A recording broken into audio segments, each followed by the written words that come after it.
Ассаламу алейкум, барыңыздарга Даамдуу Тайм каналына кош келипсиздер.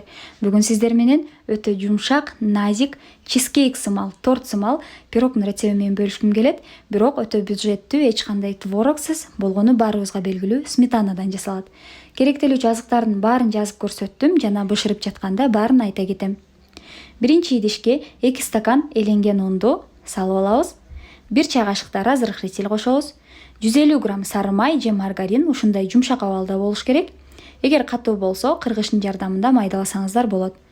Колдун жардамында ушинтип аралаштырып күкүм абалына келтирип алабыз. Жарым стаканда кум шекер кошуп дагы да аралаштырып алабыз.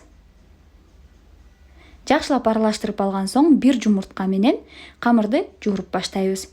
Биринчи 1 жумуртка менен камыр жуурулбачудай көрүнөт, бирок камырдын ичинде май болгону үчүн ушул эле жумуртка менен эч кандай суу, сметана кошпостон жумшак камыр пайда болот.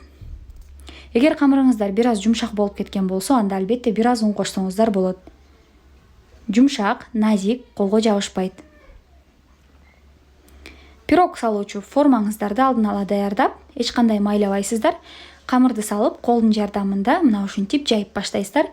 Эгер сиздер духовканын өзүнүн табагына бышырам деген болсоңуздар, анда албетте ушул камырды 2 эсе көбөйтүшүңүздөр мүмкүн. Өтө жука, өтө калың эмес, орточо тегиздикте жайып баштайбыз. Четтерин чыгарып, четтерин бир аз бийигирээк чыгарганыңыздар оң, себеби ичин куйганда жарым сантиметр ичи ашып туруш керек.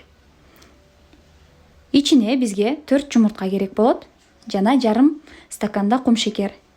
Венчик, миксер, вилка өзүңүздөр каалаган инструменттин жардамында 5 мүнөтчө көптүрүп аласыздар.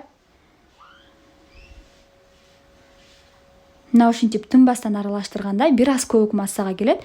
Ошол көбүк массага келген соң 500 мл 500 грамм каймакты салабыз. Каймактын пайызы менде 20%, эгер кааласаңыздар 30% алсаңыздар болот. Канчалык каймактын пайызы майлуулугу жогору болгон сайын чизкейк сымал сметаник пирогуңуздар ошончолук даамдуу, анан ичи ошончолук туруктуу болот.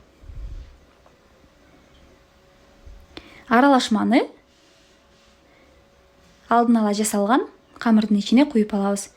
Камырды ушинтип куюп алган соң, камырыңыздардын чети аралашмадан жарым сантиметр же 1 сантиметрче көтөрүлүп туруш керек, себеби духовкага салган учурда аралашма көтөрүлөт. Алдын ала кызытылган духовкада 180 градуста 50 мүнөттө бышырып аласыздар. Мына ушундай сонун чизкейк сымал сметаник пирогу даяр болуп чыгат. Достор, каналыбызда жаңы болсоңуз, подписаться кнопкасын басып, анын астындагы коңгуроочону басып коюуну унутпаңыз, себеби биздин рецепттер өтө кызыктуу.